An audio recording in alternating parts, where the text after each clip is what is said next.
Let's talk about The Voice. I mean, there was some polling done for the No campaign. There's a story in the Herald Sun today suggesting that people who are intending to vote No are being branded somehow as racist. Do you get the feeling that that's going on? No doubt whatsoever. There is a shy voter effect in relation to this.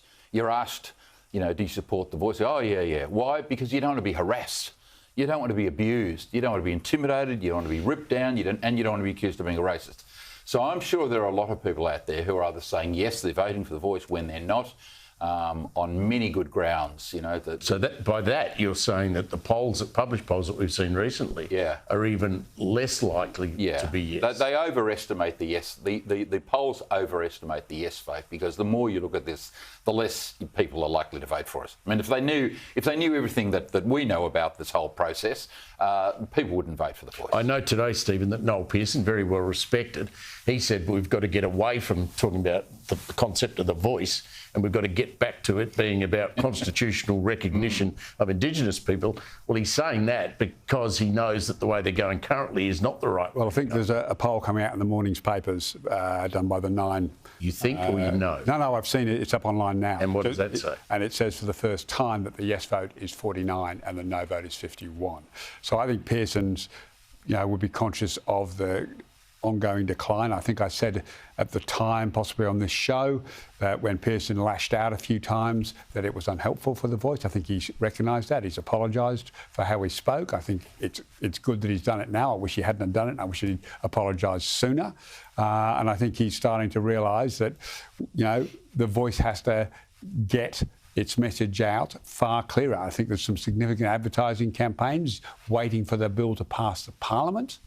And I think that's when you'll start to see, if there's going to be a turnaround, if this decline is accurate, then I think you'll see the advertising campaigns begin to turn. Yeah, I think that role, as you referred to, from 53 down to 49. Yeah, although, mate, to take issue with you, Steve, I think the clearer the Yes campaign makes what The Voice is all about, the worse they'll do.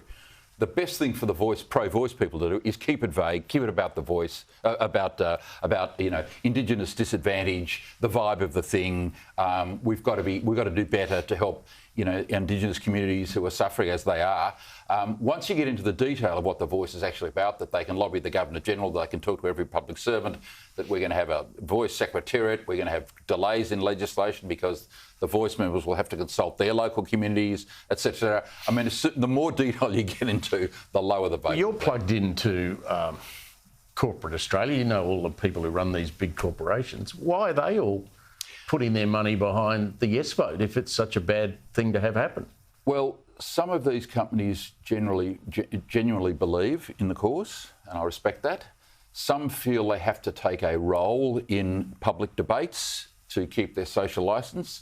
Some feel they have to do it because competitors of theirs are saying something.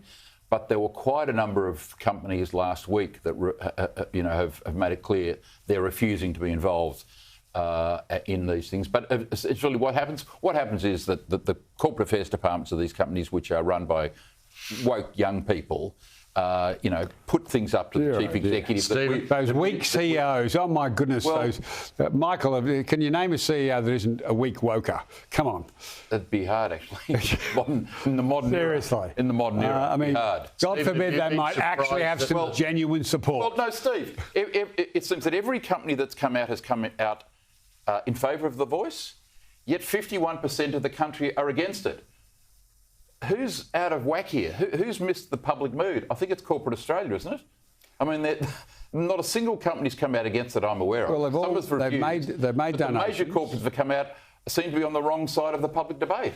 Well, they've made donations. The campaign will start, and let's see where it finishes, rather than try and make accusations like they're on the wrong side. We have to be a bit careful with Stephen tonight.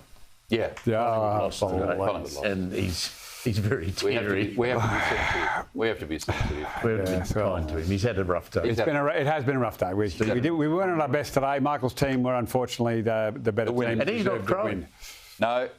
Just on the way to another flag, we hope. Stephen Conroy, Michael Kroger, thanks a lot. We'll talk to you next week. Cheers. Good to talk.